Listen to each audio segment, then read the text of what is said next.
Hello friends, জয় Hind, good morning and welcome back to my another blog. Training গুরুজিতে তোমাদের সবাইকে স্বাগত জানাই।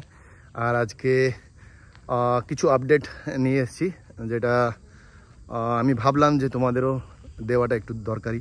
তো সবথেকে প্রথমে আমাদের এখানে ট্রেনিং যেটা এখন চলছে সেটা হচ্ছে এনএসজি কমান্ডো জন্য এখান থেকে আমরা পিসিসি ট্রেনিংয়ের জন্য এখান থেকে পাঠানো হবে। তো এই ট্রেনিং চলছে, আর কালকে শুধুমাত্র আমরা কালকেই ফায়ারিং থেকে ফিরলাম। তো এবার এখান থেকে এরা এই সামনে সপ্তাহের মধ্যে এরা এখান থেকে রওনা হবে, যারা সিলেক্টেড হয়েছে। তো আর কিছু টেস্ট বাকি আছে, ফিজিক্যাল টেস্টগুলো বাকি আছে, সেটা নিয়ে আমরা যারা পরীক্ষায় উত্তীর্ণ হবে ওদেরকে আমরা পাঠাবো এখান থেকে। তো এটা ছিল আমাদের একটা ছোট একটা যে প্রি কোর্স ট্রেনিং চলছে তার সম্পর্কে। তো এবার তোমাদেরকে নেক্সট আপডেট দিই, যেটা হচ্ছে কলকাতা পুলিশ সম্পর্কে।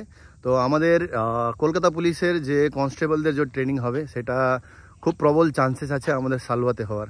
তো খুব শীঘ্রই তোমাদের সাথে যারা কলকাতা পুলিশে তোমরা যারা জয়েনিং করবে, তো তোমাদের সাথেও দেখা হওয়ার খুব বেশি চান্সেস আছে। তো এটা আমাদের এখানে এসটিসি আর টিটিসি ইএফআর ফার্স্ট ব্যাটালিয়নের মধ্যে ট্রেনিংটা হওয়ার সম্ভাবনা খুব বেশি আছে। তো এই আপডেট ছিল যেটা আমি তোমাদেরকে দিতে। আর সাথে সাথে আমাদের সিআইটি স্কুল, যে আমাদের সিআইটি স্কুল আছে, এখানে একটা অ্যাডভান্স ট্রেনিং কমান্ডো ট্রেনিংও চলবে। এবার খুব শীঘ্রই এই 3-4 দিনের মধ্যে ট্রেনিং শুরু হয়ে যাবে। তো এইটাও একটা ট্রেনিং আছে, তারপরে তোমার বেসিক ট্রেনিংও আছে।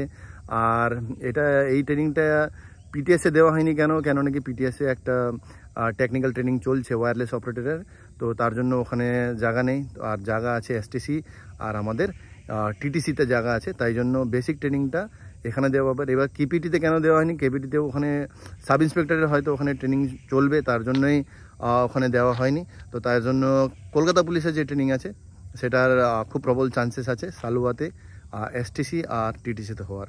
তো আমরাও এখান থেকে সবই ওস্তাদরা তো সবাই রেডি আছে, ট্রেনিং সেন্টারও রেডি আছে, থাকার ব্যবস্থা থেকে নিয়ে সব কিছু রেডি আছে।